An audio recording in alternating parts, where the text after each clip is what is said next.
Ano yan dito sa kamay ko. Nagrarajit na, Oo. gumagapang na dyan. Minsan pag naano ko siya, pierce ako nanginginig na to eh. Nanginginig pag nabayasan yun. Tapos Kailan yung- pa nagsimula? Sir, yung matagal-tagal na rin to eh. Nasa trabaho kasi ako eh. Gaano katagal? May 1 taon, 5 taon, 2 buwan, 3 buwan? Siguro mga nasa 5 buwan na to eh. Oo, kasi meron kasi akong pasient dyan eh. Yung 8 months pababa, medyo talagang masakit. Pero pag lumabas kayo ng 8 months, may pain siya pero mas kayang-kaya. Bakit? Kasi immune na kayo sa pinagdaanan yung 8 buwan na masakit eh. Eto 5 buwan, kasagsagan. Tingnan natin. Ah!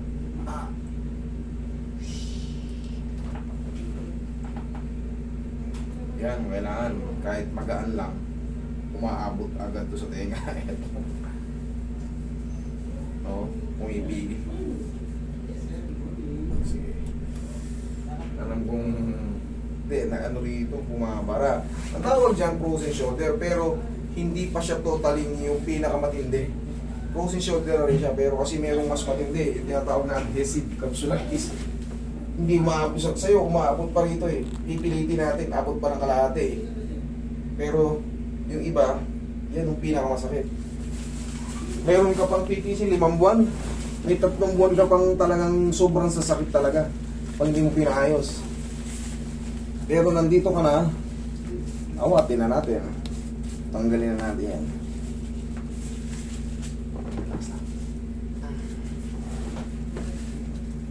Saan mo nakuha to? Sa tingin mo lang, tansya mo lang. Sa pagtulog, kung nagdulas ka ba, nalaglag ka sa kung saan. Hindi ko rin maano sir kasi bigla ko lang naramdaman to eh. Sa trabaho lang. Ang trabaho na siguro. Saan yan? Siguro pagod, kakatrabaho, tapos biglang yung natutulog ka, ang sarap ng panigilig mo. Minsan baka nag-uunang ka ng kamay mo. Straight ka ka doon. Relax na ako.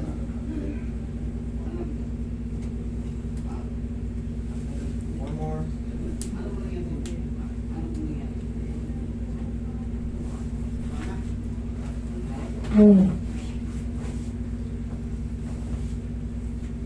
Palambutin ko muna kasi ito ay 5 months, baka mahina ang pain tolerance ni Sam. Unahan natin para makalalaya. Kaya ba? Tigas mo yung siko mo po sa akin ha. Tigas mo. Tigas mo. Sige. Tigas mo.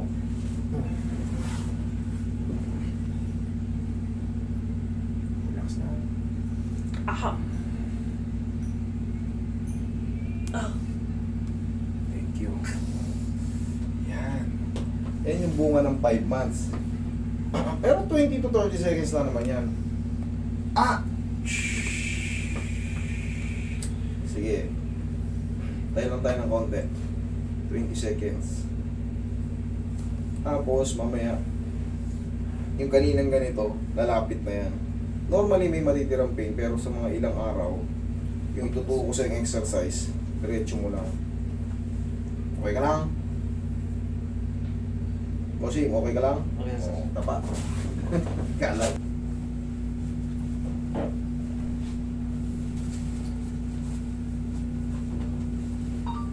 Relax lang. Huwag mo lalabanan, laglag mo lang. Yan. Diba? Thank you.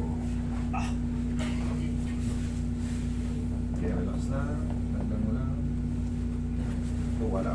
Ayan, puro man dyan.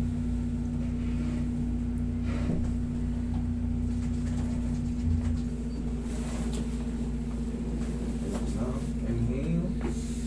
Exhale.